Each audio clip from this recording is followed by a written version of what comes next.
Pulau Lombok seperti tak ada habisnya untuk saya jelajahi. Kawasan pesisir yang indah berpadu dengan eksotisnya perbukitan menjadi landscape alam yang benar-benar memanjakan mata. Kami akan mengeksplor beberapa spot petualang di NTB, khususnya di Lombok. Ikuti jejak saya, jejak petualang.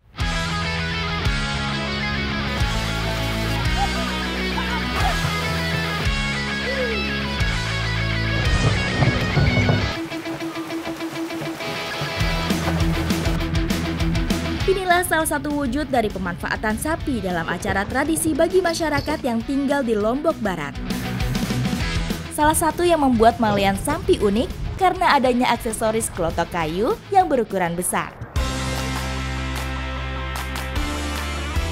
Selain sebagai aksesoris, klotok kayu juga berfungsi untuk menjaga posisi kepala sapi supaya tetap menengadah ke atas agar ritme larinya tetap terjaga.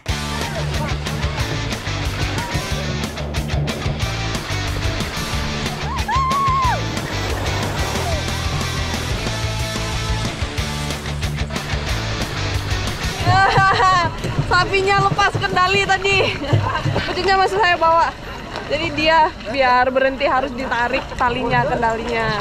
Ya, tali kendalinya itu tadi ternyata bekerja sebagai rem.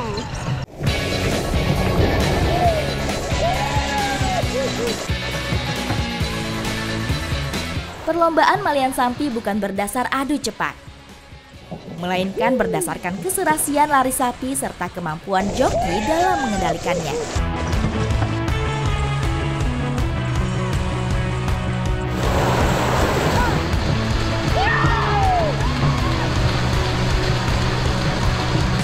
Udah selesai, dia tahu kapan harus berhenti larinya.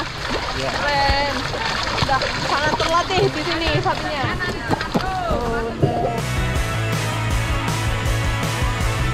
Nah, jadi Malian Sampi ini selain dia tujuan utamanya untuk mengemburkan sawah, dia ini sebagai pelatihan juga buat sapinya. Jadi nggak cuma sapinya juga yang dilatih, tapi jokinya juga. Masyarakat Sasak Lombok Barat sadar betul bahwa kekayaan khasanah tradisi ini harus terus dijaga dan dipertahankan.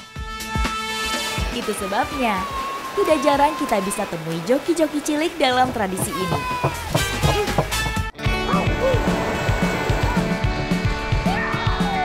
Regenerasi tradisi menjadi cara bijak supaya terus bisa bertahan.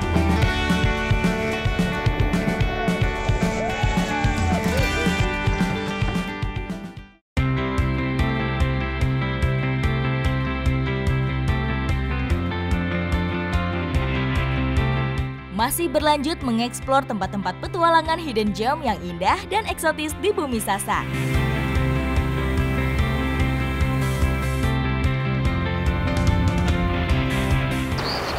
Sekarang saya sedang berada di daerah Jakarta, daerah Lombok Tengah. Nanti kita mau main water slide bersama teman-teman. Jejak saya, jejak petualang. Langsung aja, luncur.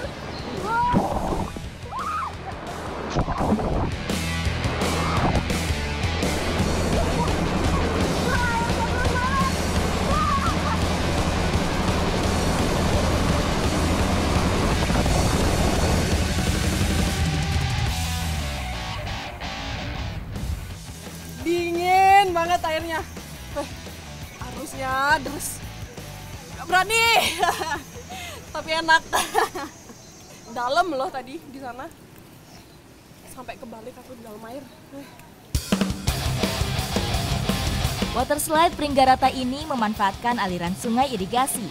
Lumut yang tumbuh di dasar lantai irigasi membuat saluran air ini cukup licin, sehingga memudahkan saya meluncur tanpa khawatir tergores lantai.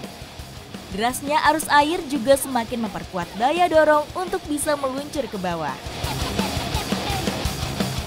Kita terjun dari tikungan di sana. Saya ke bawah arus sampai ke sini kurang lebih 70 meter lah ya jauhnya.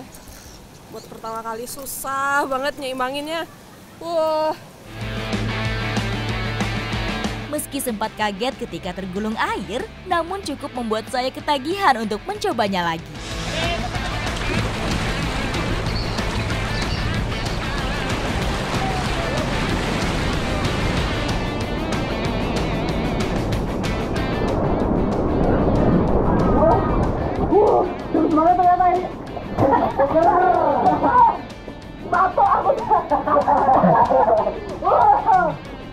Ekstrem.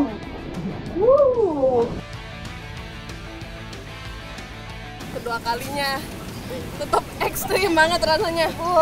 Karena saking derasnya airnya di sini sempat kebentur tadi waktu di tikungannya. Ini tetap harus lebih hati-hati aja. Semakin siang, ternyata semakin ramai yang datang untuk menikmati sensasi meluncur di water slide Pringgarata ini. Main water slide di sini bareng sama teman-teman lokal dari sini seru banget rasanya. Seru nggak? Seru. Nih, udah banyak juga yang mulai berdatangan mau ikutan main. Langsung aja yuk.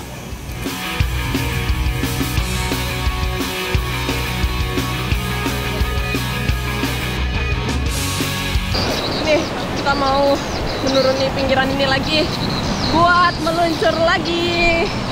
Woi, curam loh ini. Terus pelan-pelan ini. Ya, yo.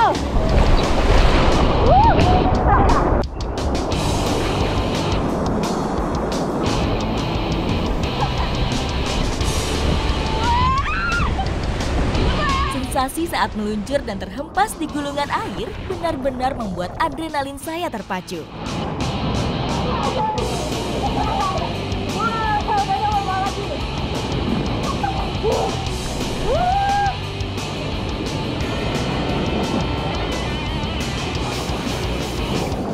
Berhenti dulu di sini. Pusing. Kena arusnya. Kita lagi siap-siap mau seluncur lagi yang ketiga kalinya.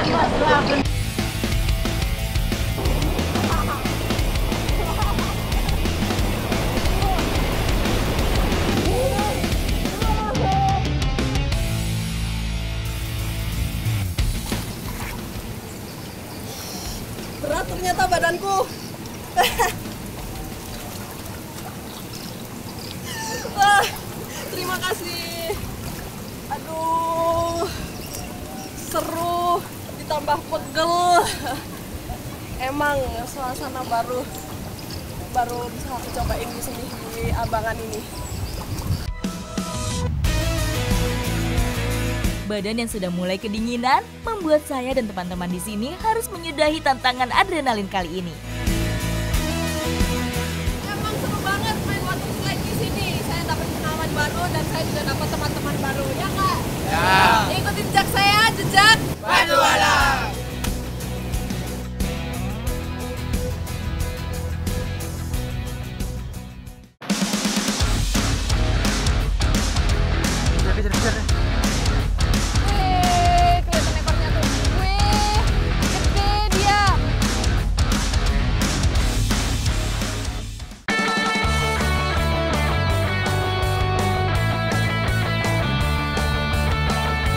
Wilayah perairan Lombok yang masih terjaga merupakan berkah tersendiri.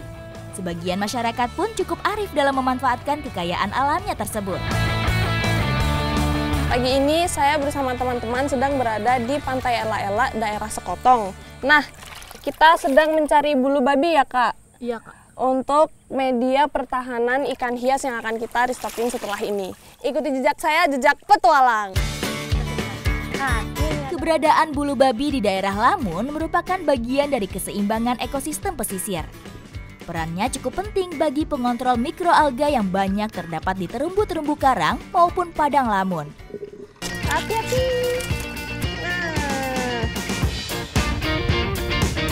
Ada lebih dari 950 jenis bulu babi di seluruh perairan dunia. Namun yang kami cari adalah jenis yang berwarna hitam dan berduri panjang seperti ini. Nah, bulu babi itu selain dia suka hidup di daerah terumbu karang, dia juga hidupnya di daerah rumput-rumput seperti ini. Nih, ada nih. Ada lagi nih.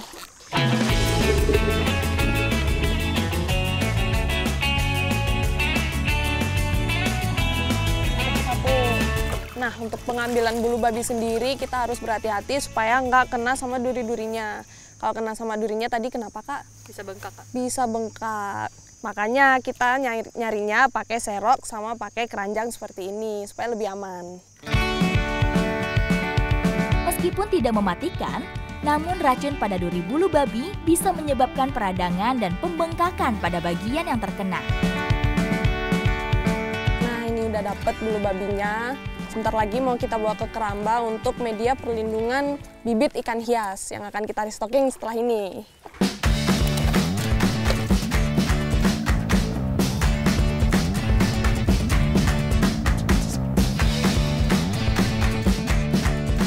Pak Adi, udah saya bawakan ini bulu babinya yang baru. Oke, butuh berapa banyak Pak kira-kira? Ya, secukupnya. Satu keranjang ya? Yes, Oke, langsung dipindahkan. Bulu babi hasil pencarian langsung dipindahkan ke keranjang yang berlubang. Lubang-lubang tersebut akan menjadi celah bagi anakan ikan kardinal banggai masuk dan berlindung di celah-celah duri bulu babi. Inilah salah satu bentuk simbiosis mutualisme antara bulu babi dengan ikan kardinal banggai. Anakan ikan kardinal banggai secara alami akan terlindungi dari serangan predator ketika berada di celah-celah duri bulu babi. Ikan kardinal banggai akan memakan dan membersihkan alga atau lumut yang menempel pada bulu babi. Di sini sekarang bisa dilihat kalau bulu babinya ini dibuat sebagai media perlindungan bagi para benih-benih ikan kardinal banggai. Wah, nggak ada yang nyangkut nggak ikannya? Ih, banyak dia, lucu. Nah, ini udah dapet sekitar 12 ekor benih ikan kardinal dari satu keranjang. Mau langsung kita pindahin ke tempat penampungan ya, Pak? Iya. Oke, langsung aja ya. Nah, Agak cepat sedikit. oke, dia harus cepet. Biar dia nggak kenapa-kenapa. Proses pemindahan anakan ikan harus dilakukan dengan cepat, karena ikan hias satu ini cukup rentan mati jika diangkat dari air. Nih, ikan kardinalnya udah ditaruh di tempat penampungan. Ditunggu selama kurang lebih 3-4 minggu baru dia siap untuk disalurkan ke masyarakat dan di restocking ke alam.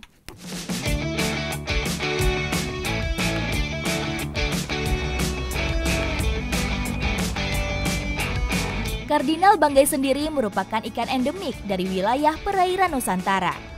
Aslinya berasal dari wilayah perairan Sulawesi Tengah, tepatnya di sekitar Laut Banggai. Menurut data terakhir, status keberadaan ikan hias satu ini sudah mulai terancam. Minimnya usaha pengembangbiakan serta maraknya penangkapan untuk dijadikan ikan hias menjadi alasan utamanya. Salah satu lokasi yang intens mengembangbiakan ikan dengan sebutan capungan banggai ini ada di wilayah perairan Sekotong, Lombok Barat.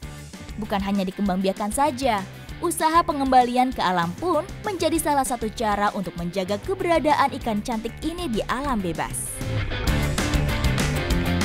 Ini ikan yang udah siap buat kita rilis. Kita juga udah menemukan tempat yang terumbu karangnya bagus. Ya, semoga dia bisa hidup dengan bebas di alam liar. Langsung aja dirilis ini ya, Pak? Ya, Di sini? di karang-karang bagus itu. Di karang ini ya, langsung ya. Tidak perlu syarat rumit untuk melakukan restocking kardinal banggai ke alam. Utamanya tentu saja, lokasi harus terdapat terumbu karang dangkal sebagai tempatnya mencari makanan dan perlindungan. Salah satu keunikan ikan capungan banggai adalah kebiasaan mereka hidup berkelompok sebagai upaya perlindungan diri dari ancaman predator. Semoga dengan restocking ikan ini mereka bisa semakin memperindah lautan kita, mereka bisa berkembang biak lebih banyak lagi supaya populasinya semakin bertambah juga.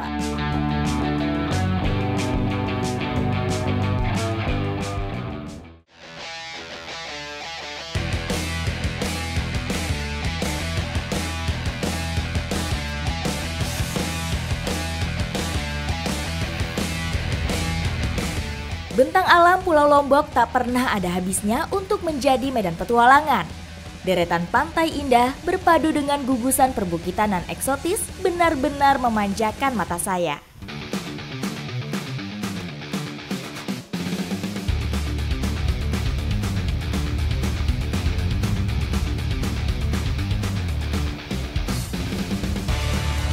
atas ini kita bisa melihat keindahan alam di daerah Lancing, yaitu pegunungan di daerah belakang.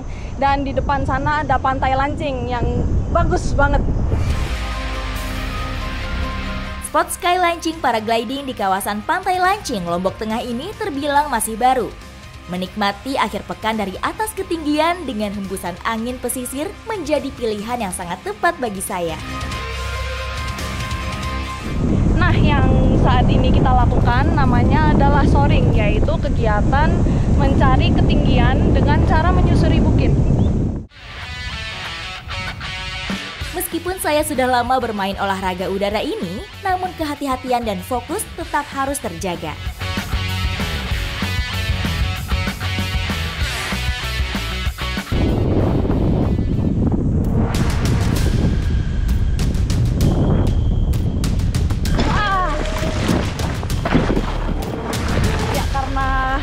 Terlalu mepet dengan bukit, akhirnya saya aman. Harus terpaksa landing.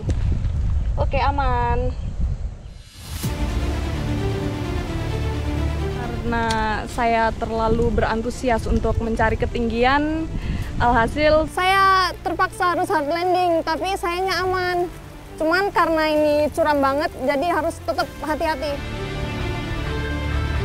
Beruntung hard landing kali ini tidak berakibat cedera fisik pada saya. Parasut pun masih aman karena tidak sampai sobek terkena ranting.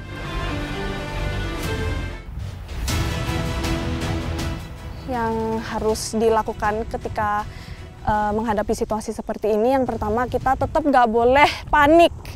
Nggak boleh panik, kita diam di tempat, kita minta mayday untuk bantuan, kemudian kita menunggu untuk bantuan datang. Setelah sejenak menenangkan diri, saya masih penasaran dengan sight kali ini.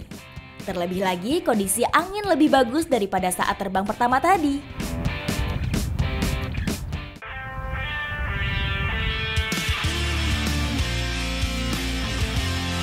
Dalam sejarahnya, olahraga adrenalin minat khusus ini masuk Indonesia pada tahun 1990.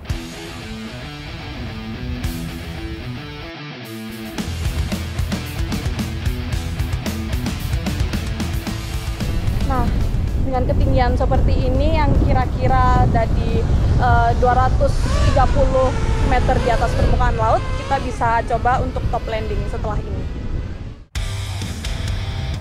Sight sky launching para layang bukan hanya menawarkan keindahan panorama alam saja. Spot terbang ini menawarkan dua lokasi landing, yaitu di landing area yang berlokasi di bawah dan top landing di launching area. Tidak semua site para layang bisa digunakan untuk top landing, karena syaratnya harus luas dengan kecepatan angin yang ideal.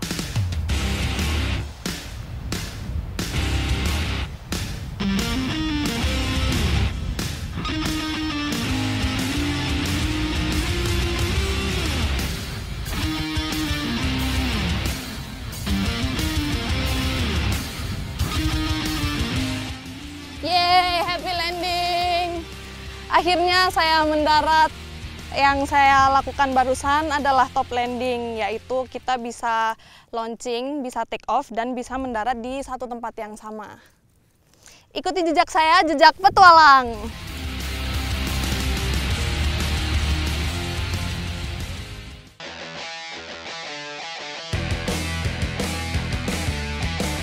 Petualangan saya di Tanah Sasak masih berlanjut. Kali ini bersama teman-teman pemburu reptil, saya akan berburu dengan cara yang sedikit berbeda. Hari ini saya bersama dengan Bli Gede dan kawan-kawan lainnya sedang berada di kebun. Kita mau memasang umpan-umpan untuk menangkap salah satu reptil yang sering membuat warga resah di sini ya, Bli ya? Iya.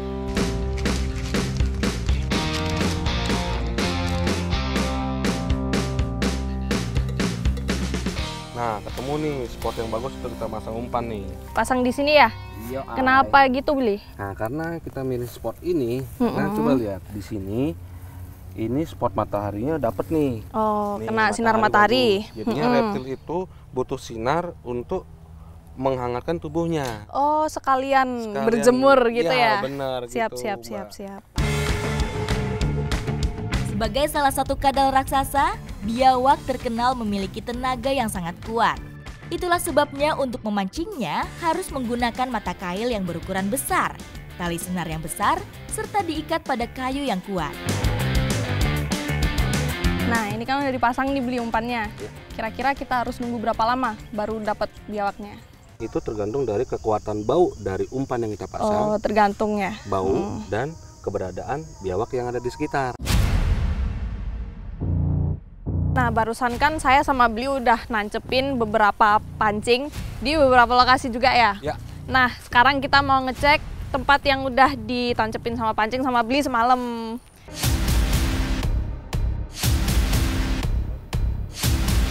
Wow, dapet nggak ya?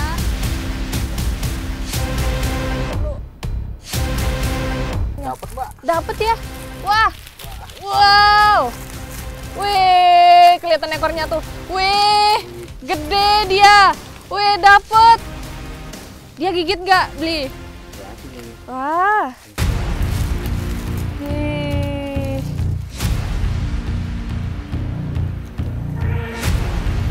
Mau pegang dong, Bli. Wah, gede dia. Ah, kalau mau pegang gimana nih caranya nih? Gini aja nih. Tapi diamankan kepalanya dulu ya. Kepalanya dulu. Kepalanya dulu amankan. Oke. Langsung aja. Wow. Top. Wow, gede banget. Ukurannya lebih dari lengan saya nih. Wow. Meskipun memegang peran bagi ekosistem sebagai pemakan bangkai, namun keberadaan biawak atau Varanus salvator di sekitar pemukiman kerap meresahkan warga setempat. Banyak hewan ternak kecil seperti anak ayam dan ikan menjadi incaran makanan mereka. Ternyata efektif banget ya pakai kail kayak gitu tadi. Memang di daerah sini efektifnya pakai pancing biawak. Pakai pancing yang Iya. kayak gitu tadi, yang sederhana tadi. Iya.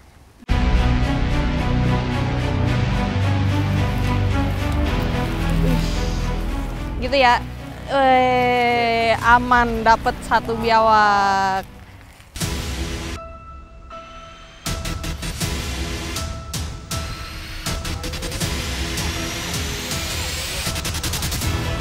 Seekor biawak yang tiba-tiba melintas membuat kami segera bertindak untuk memburunya.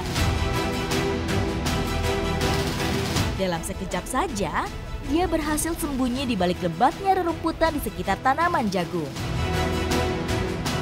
Kita lagi ngejar. Kita tadi habis lihat satu biawak berlarian di daerah sini.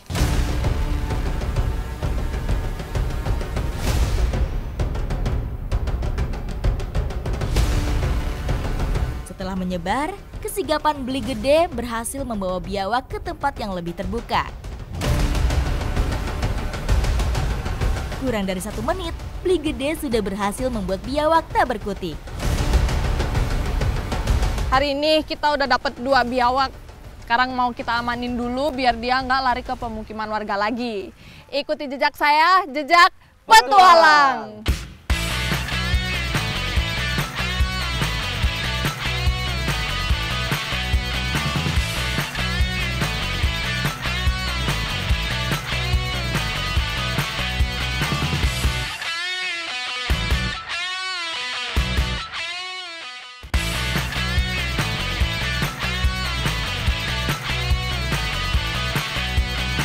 Biawak hasil tangkapan akan kami olah menjadi salah satu kuliner khas negeri ini dengan bumbu rica-rica. Nih, biawak yang udah kita tangkap tadi. Udah dipotong-potong dan udah direbus juga. Nih mau kita olah ya sekarang ya, Bli. Benar. Kita mau bikin bumbunya dulu sekarang. Proses perebusan berfungsi untuk melunakkan daging serta mengurangi aroma amis pada daging biawak. Bli, bumbunya udah lembut nih. Udah Coba bisa deh. ya?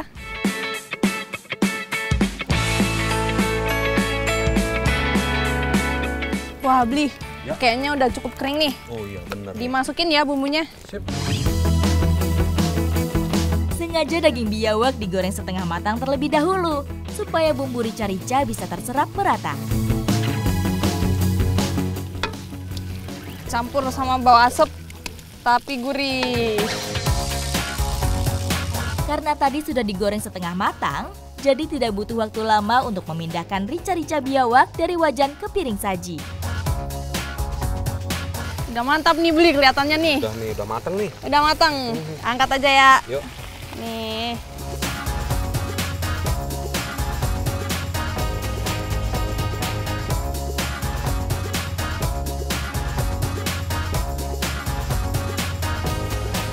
Langsung aja kita makan rica-rica biawak.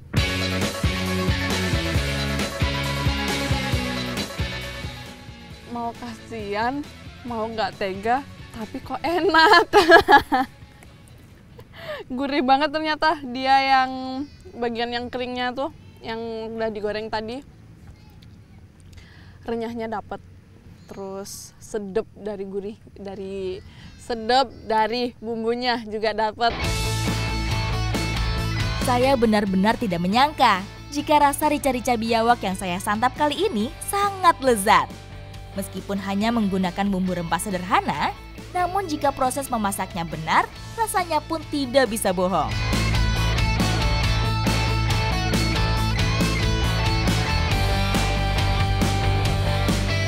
Karena sebelum dia diolah menjadi rica-rica seperti ini, biawaknya tadi direbus dulu selama kurang lebih berapa lama, Bli?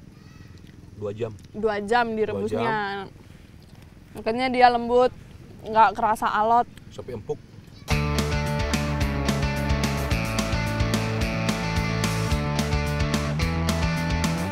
Nah, sebagian orang Lombok itu percaya kalau makan biawak ini bisa menyembuhkan penyakit kulit.